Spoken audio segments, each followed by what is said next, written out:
Welcome to my YouTube channel মনীষদের বাণী। Hello বন্ধুরা, কেমন আছেন আপনারা? আশা করি সবাই ভালো আছেন। তো আমার নাম রাহুল দাস। আজকে আমি এই ভিডিওটিতে আপনাদের শোনাবো টমাস আলভা এডিসনের সংক্ষিপ্ত জীবনী, যা আপনাদের মন জয় করবে। তো চলুন বন্ধুরা, দেরি না করে ভিডিওটি শুরু করা যাক। আমরা আজ বাড়িতে যে লাইট বাল্বের আলোয় দৈনন্দিন কাজগুলো করতে পারছি, সেই বাল্বের আবিষ্কর্তা ছিলেন টমাস আলভা এডিসন। বলতে গেলে তার দৌলতেই গোটা মানবজাতি আজ বৈদ্যুতিক বাল্বের আলোর বিভিন্নভাবে ব্যবহার করতে পারছে। বিজ্ঞান ও প্রযুক্তির ইতিহাসে টমাস আলভা এডিসন খুব গুরুত্বপূর্ণ এক নাম। টমাস আলভা এডিসনকে অনেকে আবিষ্কারের মেশিন বলে সম্বোধন করেন। তিনি নিজের নামে সহস্রাধিক ছোট বড় আবিষ্কারের জন্য পেটেন্ট নিয়েছিলেন। আজকে আমি এই ভিডিওটিতে আপনাদের এই মহান বিজ্ঞানীর জীবনের বিভিন্ন অভিজ্ঞতা সম্পর্কে তুলে ধরার চেষ্টা করব। টমাস আলভা এডিসন কে? হু ওয়াজ টমাস আলভা এডিসন? ছোটবেলায় পাঠ্য পুস্তকে আমরা টমাস আলভা এডিসনের নাম অনেকবার পড়েছি। তার বিভিন্ন আবিষ্কারের উল্লেখও পেয়েছি। তাই বলা যায় যে এই নামের সাথে আমরা অপরিচিত নই। তিনি ছিলেন একজন মার্কিন তথা ব্যবসায়ী। তার ঝুলিতে বিভিন্ন জিনিস আবিষ্কারের পেটেন্ট আছে, যে জিনিসগুলো বিংশ শতাব্দীর জীবনযাত্রায় ব্যাপক প্রভাব ফেলেছে, যেমন গ্রামোফোন, ভিডিও ক্যামেরা এবং বৈদ্যুতিক বাল্ব ইত্যাদি সহ আরও বহু যন্ত্র। বিজ্ঞানী টমাস আলভা এডিসনের জন্ম ও পিতামাতার পরিচয়। Birth and family identity. Thomas Alva এডিসনের জন্ম হয় 1847 খ্রিস্টাব্দের 11 ফেব্রুয়ারি।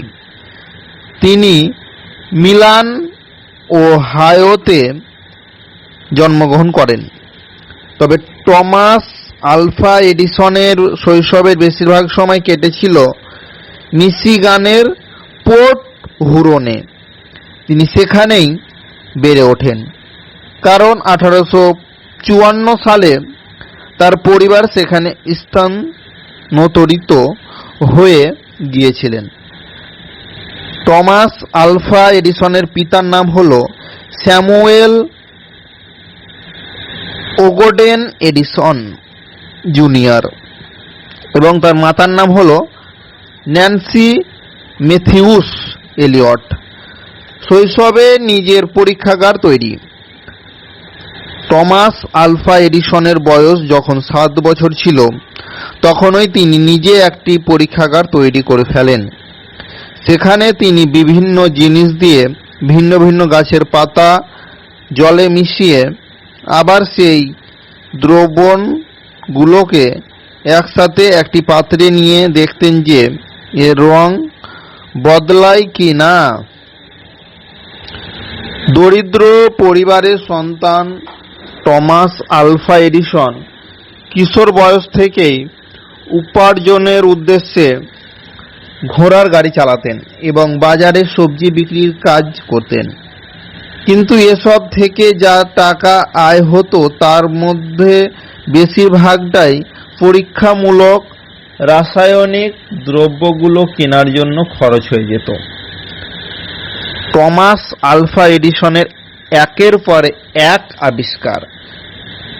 টমাস আলভা এডিসনের বয়স যখন 17 বছর ছিল, তখন তিনি সামান্য মাইনের একটা চাকরিতে যোগ দেন।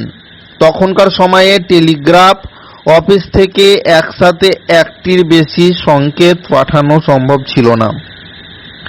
এটা দেখে এডিসনের মনে হলো যে বিদ্যুতের সহায়তায় হয়তো একই সঙ্গে অনেকগুলো টেলিগ্রাফ সংকেত পাঠানো যাবে। এর মাত্র 30 বছর আগেই মাইকেল ফ্যারাডে তড়িৎ বিজ্ঞানে জন্ম দেন, অর্থাৎ বিদ্যুৎ উৎপাদন পদ্ধতি আবিষ্কার করেছিলেন। এই বিষয় নিয়ে ফ্যারাডের লেখা বইটি এডিসন ভালোভাবে পড়ে নিয়েছিলেন।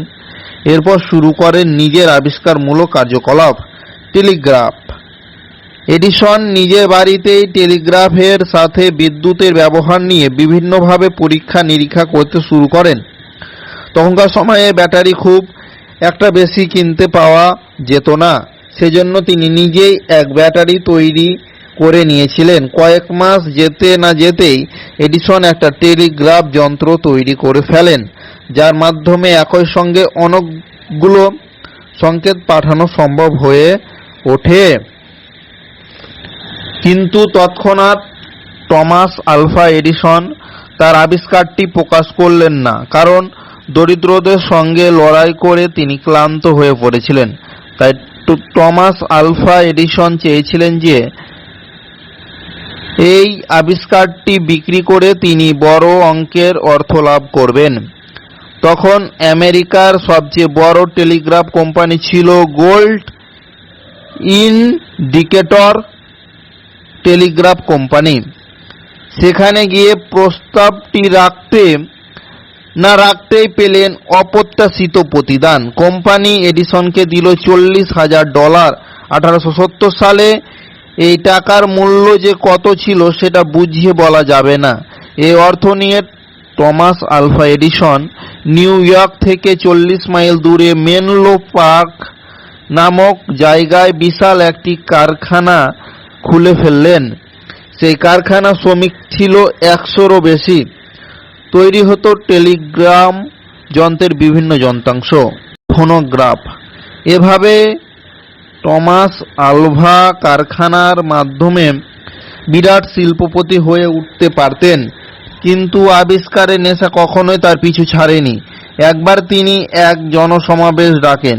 সেখানে মঞ্চের ওপর দাঁড় করিয়ে রাখা ছিল এক টিনের বক্স। এর ওপর ছিল একটি সরু পিনের সঙ্গে আটকে রাখা ছিল এক ধাতব চোঙ। এডিসন সেই হাতলকে ঘোরাতে শুরু করতে গিয়ে গান ধরলেন, Mary had a little bulb. তারপর হাতলটাকে দুটি তার দিয়ে একটা ব্যাটারির সঙ্গে যোগ করে আবার ঘোরাতে শুরু করলেন। হঠাৎ সেই চোঙের ভেতর থেকে ভেসে এলো সেই গানের সুর। ওই দেখে দারুণ হাততালি পড়ল দর্শকদের থেকে।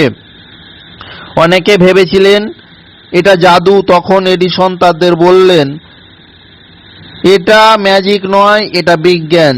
যন্ত্রটা ছিল আধুনিক গ্রামোফোনের আদি রূপ। এডিসন এর নাম দেন ফোনোগ্রাফ। বিদ্যুৎ আবিষ্কার। 1878 সালের দিকে এডিসনের মাথায় মানুষকে বৈদ্যুতিক আলো দেখানোর খেয়াল চাপে।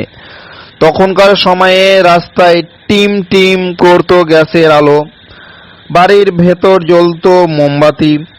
এডিসন হাতের কাছে যা পেতেন তা দিয়েই ব্যাটারির দুপ্রান্ত যোগ করে পরীক্ষা করতে লাগলেন। দিনরাত ধরে নানা রকম জিনিস দিয়ে ফিলামেন্ট তৈরি করে পরীক্ষা করতে লাগলেন তিনি। তার জীবনী থেকে জানা যায় যে প্রায় 9000 রকম জিনিসের ফিলামেন্ট তৈরি করেছিলেন এডিসন।